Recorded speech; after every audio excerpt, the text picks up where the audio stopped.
Prišel sem leta 1993 na povabilo Marjana Kordeža. Takrat v nogometni klub, ki ga načeloma sem spremljal, vendar ne poznal. Povabilo je bilo v tem smislu, če lahko pridem pomagati. Jaz sem se pač odločil, da pridem pomagati. Takrat sem šele začel spoznavati nogomet, organizacijo in nogometni klub Domžale, ki je bil v tistem obdobju na popolnoma amaterski ravni. Relativno zelo hitro se je zgodil, recimo temu, tragičen dogodek, ker je takratni predsednik Toni Hribar umrl. In tisti, ki smo ostali, smo bili pač pred dejstvom. Moja ocena je bila, da vkolikor bi zadevo pustili in odšli, da bi celo prišlo do prekinitve delovanja. Ožja manjša skupina ljudi, ki je takrat še delovala v klubu, se je pač odločila, lahko rečemo z mano na čelu, da peljemo projekt naprej. In leta 1995 se je potem to zgodilo, da sem pač prevzel predsedniško vlogo z zelo ambicioznimi načrti in programi. Bili smo mladi, bili smo polni idej, kaj se lahko iz nekega kluba naredi.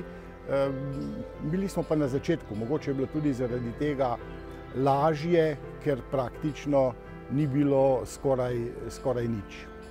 Zadeva je bila takšna, da vsaj v moji glavi, v mojih mislih je bilo že od samega začetka želja, načrt, da iz tega naredimo nekaj več.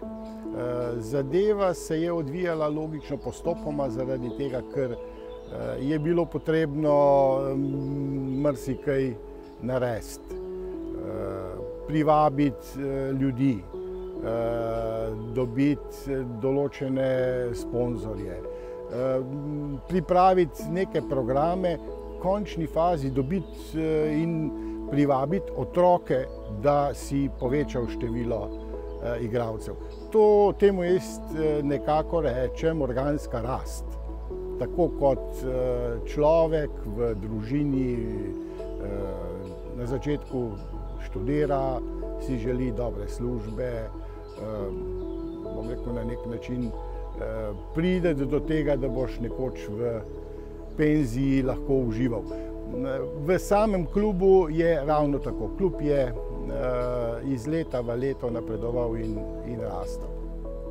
Vsekakor je spomin nazaj na prvi takšen dogodek, ki ti naježi kožo, se je zgodil v Ljubljani, ko smo igrali kvalifikacijsko tekmo z Setvevčami, ko naenkrat zaslišiš neke bobne in ne veš od kje, ali so to bili naši, ali so to njihovi. Na koncu ugotoviš, da so bili praktično to začetki Ravbarjev. To je prvi občutek, ki se ga zelo težko opiše, zelo težko večkrat doživi. Po 25 letih predsedovanja praktično pridemo, lahko bi rekli, iz popolnoma otroških let do nekih zrelih let. Iz nič do 100 zaposlenih, praktično iz nič do nekega velikega kluba, jaz rečem temu tudi velika firma, in obnašanja in doživljanja in tudi skrbi so temu primerne. Vsekakor so postavljeni temelji, ki bodo lahko peljali ta klub še naslednjih 100 let. Verjetno ne v tako sunkoviti rasti kot zadnjih 25 let. Vendar, vkolikor se obdrži klub na tej ravni in poveča obseg svojega delovanja samo za polovico tistega, kar je bilo v zadnjem obdobju, bodo naši zanamci čez 100 let ravno tako lahko ponosni praznovali takšno obletnico.